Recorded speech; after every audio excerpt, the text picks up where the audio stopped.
Alright, welcome to my first GIMP tutorial. Today I'll be showing you how to create a glossy text in GIMP with a shadow and a very simple background that we'll be making yourselves. So, first thing you want to do is open up GIMP.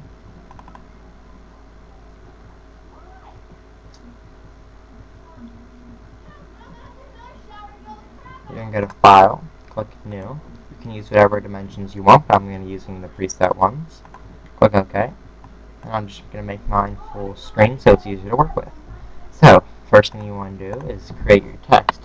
You can use whatever font you want and whatever text you want and pretty much whatever size you want. I'm going to be setting my size to 90 and the font I'm going to be using is going to be called, if you want to follow along, Impact Condensed. Next thing you want to do is you're going to want to center your text. So you're going to click on your text under the alignment tool and click align center of target and align middle of target, which will simply align your text. Then you're going to want to click lock alpha channel on the text layer, and then you're going to want to add color. And I'm going to be using a nice red color, which I had pre-selected, and a nice orange color as a gradient. And make sure your gradient is set from foreground to background. Then you can zoom in if you want and add your gradient. If you hold control down while you do this, it'll snap it. Then you can pretty much just play around with the gradients until you really find one that you like. That one looks pretty good. Next thing you want to do is we're going to want to right click on the layer and click to layer image size. Layer to image size. Then what you're going to do is you can either use the rectangle or ellipse select tool. Whatever you choose is fine. I'll be using the ellipse. Then you basically just want to draw an ellipse, and I suggest to bring it out to the sides so that you know that everything in here will be equal. Then you can just drag your top one up, and you can adjust this one to however much you like it. I'm going to do mine to about here. Then set your foreground color back to white. Then you want to go to gradients.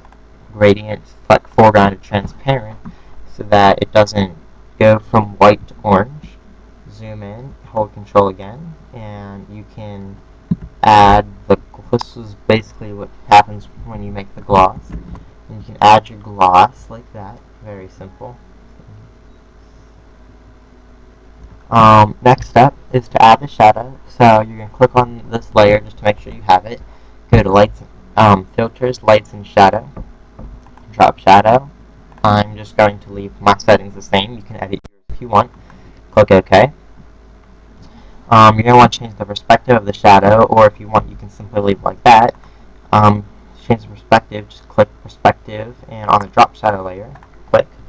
And I'm going to zoom in so I can get a better view of what's going on. If you want to create it so that it's sort of sitting down on the background, you can just basically drag each corner of these perspective tools down to basically create a straight line here and here and here, which is a little difficult, but you'll probably be able to manage. And that'll be good for this tutorial. Then if you want, you can just click here and you're going to want to drag it up so it looks something like that, basically so that you can sort of see that it's sitting down and the shadow starts where the text ends at the lowest point. You might want to adjust it so that it fits the P, so you can sort of see that the P is raised, or the Y, or whatever in this case, because it does look like it is the lowest layer. So then you just want to line it back up here, and you click transform, and now it looks like it's sitting on the ground.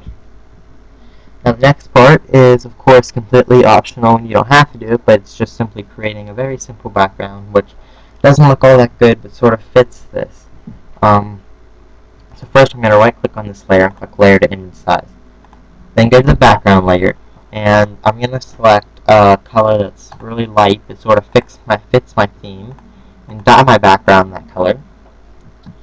Then I'm going to give mine sort of a cream effect. So I want to go to a darker color, and I'm just going to select, you can pretty much use any brush for this. I'm just going to use this one, and called calligraphic brush. I'm not quite sure how to pronounce that, sorry.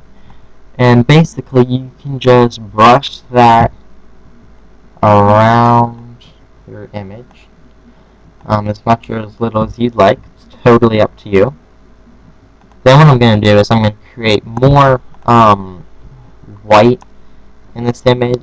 That way does create sort of a cream effect when we're all done. Then from here, if you want, you can go to Blur's Gaussian Blur and just set the blur radius very high, like 150, and you'll get sort of an image that looks like that. Or if not, you can go to your smudge tool, and you can either use the same brush and just sort of smudge it around like this, or you can choose a circle brush and just set the scale to 10, and then just sort of push it around as much or as little as you want. Now, the more you push it around, the more better blended it'll be, and it'll be more one color.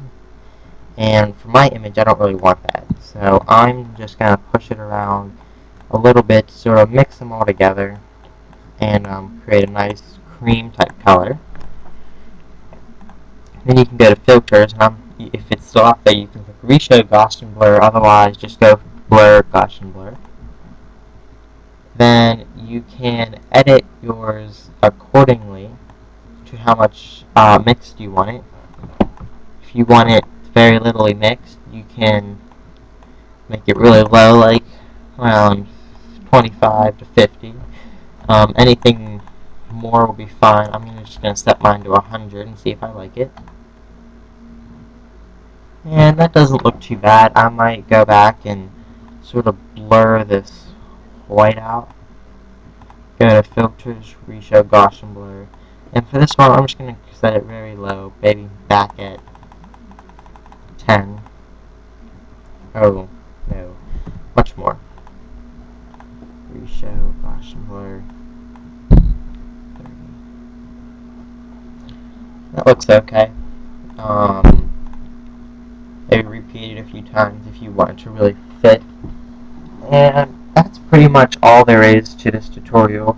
The background's not the greatest, but it is a suggestion for, or maybe it will spark ideas for any of your creations. But that is basically how you create a glossy text with a drop shadow so that it appears that it's sitting, which usually looks better on a solid background, and how to create a very simple background to it.